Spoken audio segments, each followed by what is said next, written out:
Hebu fikiria katika harakati za kutafuta maisha. Baadhi ya wananchi wanajikuta wanaishi ndani ya eneo la masista wa kazi la Roho Mtakatifu, ndani ya kijiji cha Mlangoni, kata ya Galagua, wilaya ya Siha, mkoani Kilimanjaro. Yaani hapa ni kusema mgogoro wa ardhi unazaliwa. Kwa zaidi ya miaka 40 mvutano ukawa unaendelea, lakini busara za Rais Daktari Samia Suluhu Hassan zikapelekea kumalizika kwa mgogoro huu kwa kumwagiza Waziri Mkuu Dr. Mwigulu Nchemba kuzunguka maeneo mbalimbali ya nchi ili kuleta tabasamu kwa Watanzania. Hapa jambo la msingi, tuendeni tutatue migogoro na tuheshimu matumizi bora ya ardhi.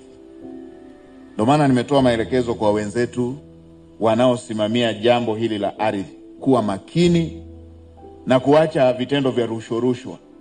Ezekiel Nganga Mloi, mwenyekiti wa kijiji cha Mlangoni, anatukumbusha kuhusu historia fupi ya mgogoro huo. Sisi kama wananchi wa kijiji cha Mlangoni, kwa maana ya eneo ambalo lilikuwa na mgogoro zaidi ya miaka 46, tumeishi katika huo mgogoro kwa miaka yote, baada ya kuwa tunaishi kwenye eneo ambalo lilikuwa ni la masista wa Roho Mtakatifu.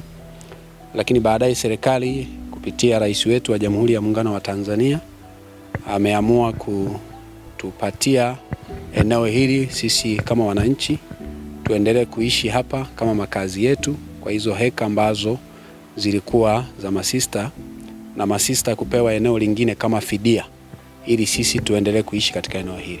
Mwenyekiti huyo akizungumza kwa niaba ya wanakijiji amemshukuru Waziri Mkuu kwanza kwa kufika wilayani Siha na kutoa maelekezo yaliyopelekea kumalizika kwa mgogoro huo uliodumu kwa zaidi ya miaka 40. Shukrani zetu zimfikie Rais wa Jamhuri ya Muungano wa Tanzania, Mama Samia, ambaye kwa namna ya pekee amekuwa mama kwetu kwa kutupatia ardhi zaidi ya heka 280 ambazo sasa tunaishi hapa kama nyumbani kwetu. Tunaishi kwa amani baada ya ule mgogoro kuisha. Lakini pia tumshukuru sana Mheshimiwa Waziri Mkuu kwa moyo wa pekee sana, kwamba baada ya kufanya ziara na mambo kaza wa kaza yakiwasilishwa, na anarudi kufanya tathmini kuona kila ambacho aliagiza kama kimefanywa kazi. Kwa hiyo tunashukuru sana kwa namna ya pekee kwamba na sisi tumekumbukwa katika serikali hii.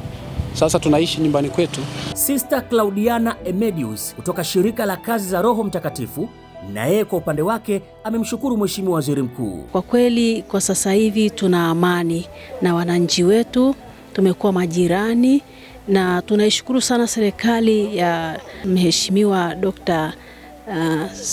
Samia Suluhu kwa uongozi wake bora na kwa jinsi ambavyo anaendesha mambo kwa hekima.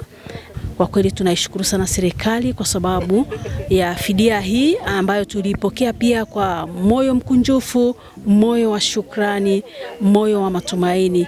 Na sisi tunahakikisha kwamba tunawahakikishia serikali kwamba tuko pamoja na tunaendelea kuomba na kumsihi Mwenyezi Mungu aendelee kuibariki nchi yetu ya Tanzania. Pia tunamshukuru sana Waziri Mkuu kwa jinsi ambavyo ametuma timu yake ambayo kwa kweli imetuletea hamasa kubwa ya kuona kwamba kwa kweli serikali iko bega kwa bega na sisi. Mtazamaji, tunaposema kwamba serikali ya awamu ya 6 Mheshimiwa Rais Daktari Samia Suluhu Hassan imedhamiria kuleta tabasamu kwa Watanzania, hii ndiyo maana yake, kwani tunayashuhudia haya kupitia ziara za Mheshimiwa Waziri Mkuu. Mimi ni Beni Mwanantala.